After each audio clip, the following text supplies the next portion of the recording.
tous bien-aimés, bienvenue sur 8TV. Et aujourd'hui, je voudrais revenir sur la triste histoire de ce jeune garçon. J'avais déjà publié une vidéo sur lui, sur son histoire, il y a de cela quelques temps. Et vous devez certainement le connaître, surtout si vous êtes chrétien depuis un certain temps. C'est un jeune garçon qui s'est révélé, qui a été révélé, on va dire, au grand public à la suite d'une interprétation qu'il avait faite de cette chanson. Donc, comme vous pouvez le voir, je pense que c'était une émission de télévision. Sa maman elle avait fait en sorte de lui permettre de participer à une émission. Voilà. Et vraiment, tout le monde avait été époustouflé par la prestation du petit. Et c'est une chanson également qui avait un peu fait le tour du monde. De toute façon, c'était apparu clairement que c'est un enfant qui avait un grand don pour la musique. Et par la suite, il a poursuivi sa carrière entouré, d'après ce que j'avais lu par les soins d'un pasteur. Donc, il poursuit sa carrière et à un moment donné, récemment, il y a là 2-3 ans environ, il fait ce qu'on appelle son coming out en fait. Et, et c'était le grand choc, la grande surprise pour tout le monde. Vous voyez ce qu'il est devenu dans un premier temps. Alors, je vais pas trop prononcer les noms, les mots, parce que maintenant YouTube sanctionne les personnes. Voilà, YouTube sanctionne, a tendance à facilement sanctionner aujourd'hui. Donc, je vais pas trop prononcer les mots. Donc, dans un premier temps, comme vous pouvez le voir sur cette image, il a fait son coming out. Il a dit que voilà, que c'était son orientation sexuelle, que c'était comme ça et pas autrement, et que selon ce qu'il disait, parce que je l'ai entendu dire dans une interview que on ne peut pas lutter contre son orientation sexuelle, ce qui est faux. Voilà. Donc, nous ne devons jamais reprendre les expressions de ce monde, les systèmes de pensée de ce monde. Voilà. Donc, s'était exprimé de cette façon. Et récemment, sur une publication de Facebook, je découvre que en plus de ça, donc de son coming out, maintenant il est passé à cette autre étape. Voilà. Donc vous pouvez le voir, c'est terrible. Quand j'ai vu ça, j'étais profondément choquée, à la fois choquée et affligée.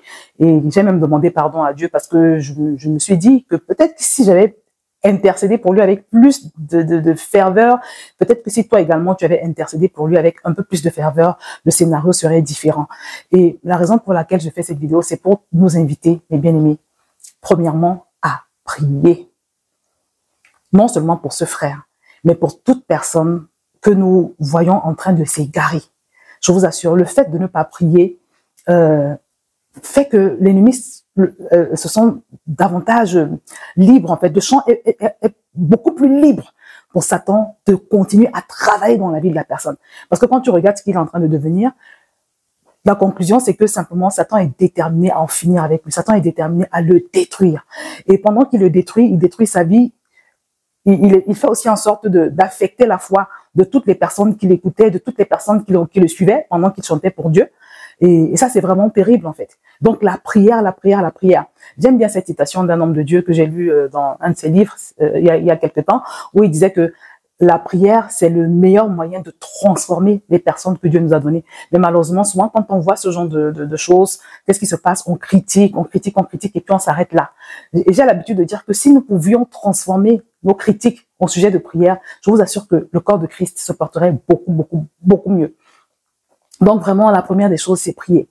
Prier. Je vous assure que ce garçon, j'ai noté son nom dans mon cahier de prière pour ne pas oublier. Et je me suis engagée à vraiment intercéder pour lui, comme je le fais pour beaucoup d'autres personnes qui rencontrent des difficultés, qui passent par des maladies ou bien qui passent par d'autres types de défis.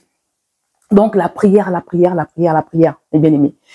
Vous savez, quand les apôtres se sont retrouvés en prison, ils sont retrouvés en prison, à un moment donné, dans la parole, la Bible nous dit que l'Église a tellement intercédé pour eux. L'Église avait beaucoup intercédé pour eux. Et à la fin, ils ont été libérés. Vous voyez? Donc là, on parle d'une prison physique. Et ce garçon est dans un autre type de prison, on va dire ça comme ça, qui est une prison spirituelle.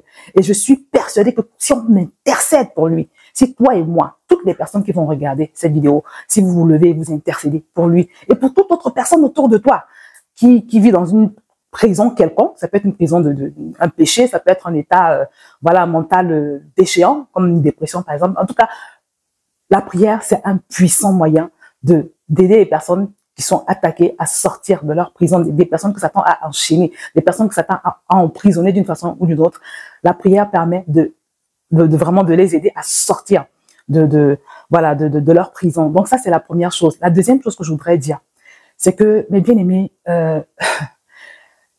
quand on donne son cœur à Jésus, la première chose, la première priorité, c'est d'abord et avant tout de chercher à connaître ce Jésus-là, de chercher à connaître ce Dieu, de chercher, comme je le dis toujours à chaque fois, d'apprendre à marcher avec ce Jésus par le Saint-Esprit qui est venu habiter en nous. Parce que quand tu donnes ton cœur à Jésus, le Saint-Esprit vient habiter en nous. La priorité, c'est pas forcément de faire valoir ses dons et ses talents. C'est bien de faire valoir ses dons et ses talents, c'est très important. C'est pour ça que Dieu nous laisse sur terre quand il nous a sauvés, le jour où Jésus t'a sauvé. La raison pour laquelle il t'a laissé sur la terre, c'est pour que tu puisses propager sa lumière. Et si tu ne le fais pas d'ailleurs, c'est un problème. Ça c'est encore un autre sujet. Mais moi, je dis qu'en plus de cela, ou bien même avant cela, le plus important, c'est d'abord d'établir une relation avec Dieu par son Saint-Esprit. Parce que c'est le Saint-Esprit qui te rend fort. C'est le Saint-Esprit qui te donne le discernement. C'est le Saint-Esprit qui te permet de résister à la tentation, de discerner même d'abord la tentation, de discerner les attaques du malin. C'est le Saint-Esprit qui va t'aider à t'affermir. Donc, le plus important, quand tu as donné ton cœur à Jésus, c'est vraiment de commencer par apprendre à marcher avec lui, apprendre à le connaître, apprendre à avoir une relation avec le Saint-Esprit. Parce que au fur et à mesure que tu vas développer ta relation avec le Saint-Esprit, il va te rendre fort. Tu vas être rempli de discernement. Voilà. Et il va surtout te communiquer ses sentiments, il va te communiquer en fait, les choses que Dieu aime, tu vas commencer à les aimer. Les choses que Dieu déteste, tu vas commencer à les détester. Tu vas te rendre compte que les œuvres de la chair, voilà, tout ça là, tu vas plus te retrouver dans certaines choses sans faire trop d'efforts. Mais si tu privilégies ton don, ton talent, voilà, afin de devenir un grand, je sais pas quoi, un grand chantre, ou bien un grand prophète, un grand pasteur, un grand libération, peut-être Dieu t'a fait grâce sur un don de guérison, et tu maximises là-dessus, tout pour toi, c'est le don, tu vas grandir là-dedans, mais avec des lacunes dans ton cœur, que l'ennemi va finir par exploiter un jour ou l'autre. Et souvent, ce que l'ennemi fait, j'ai remarqué que les gens qui ont des grands dons, des grands talents, pas forcément dans la chanson, ça peut être dans n'importe quel autre plan, souvent, quand tu as un grand don et que tu as des lacunes au niveau de ta relation avec Dieu, tu n'es pas affermi, tu as des lacunes au niveau de ta relation avec le Saint-Esprit et tout, ce que l'ennemi fait, il attend que tu atteignes un certain niveau. Et une fois que tu as atteint ce niveau-là, mon frère, ma sœur, il te frappe. Parce que c'est que tu es devenu très célèbre. Non seulement tu es devenu très célèbre, les gens te connaissent. Et quand tu vas tomber, tu vas pas tomber tout seul. Tu vas tomber avec toutes les personnes qui te suivent. Vraiment. Donc, c'est très, très important. Vous savez, je pense que c'est quand sa maman l'inscrivait à cette émission, son but c'était de vraiment faire valoriser, permettre à son fils, on va dire, de valoriser son don, son talent et tout. Vous voyez, c'est très bien. Mais je veux dire, la priorité, ce n'est jamais ça.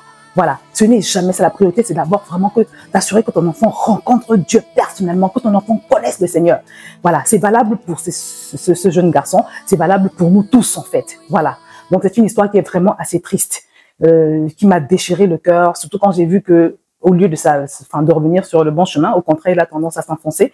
Ça m'a vraiment beaucoup attristé. Je me suis dit qu'il fallait quand même que j'en parle parce que voilà, je suis persuadée, comme je l'ai dit dans la première vidéo que j'avais faite à son sujet, que ces choses arrivent, comme la Bible nous le dit, pour nous servir d'exemple. C'est comme des alertes. Je crois que le Seigneur peut le relever, surtout si nous intercédons pour lui.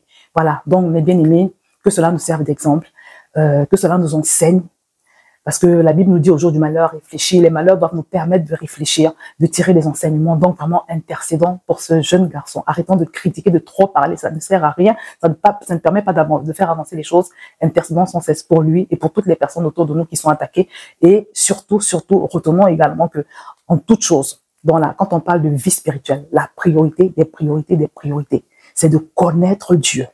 C'est de connaître Dieu personnellement. C'est de le rencontrer, pas seulement de travailler pour lui, de le servir. Voilà. Donc, c'est ce que je voulais partager avec vous. Si tu as été édifié, mon frère, ma sœur, n'hésite pas à me dire ce que tu penses, à me mettre en commentaire en bas de cette vidéo, à la liker, à la partager à un grand nombre, parce que c'est important également que les chrétiens soient conscients de ce que Satan travaille. Il travaille dur pour nous faire tomber, comme a dit un jour l'évangéliste Reinhard Bonnke. Il travaille dur pour te faire tomber, même pour toi qui me regardes, et pour moi également. Voilà. Mais si nous restons fermes et connectés au Seigneur Jésus comme il faut, il est notre roc. Nous allons tenir ferme face à tous les vents, les tempêtes qui vont avoir envoyé. Nous allons tenir ferme face à toutes les tentations qu'il va nous envoyer. Donc voilà, je vais m'arrêter là. N'hésite pas à t'abonner, comme je l'ai dit, si tu ne l'as pas encore fait.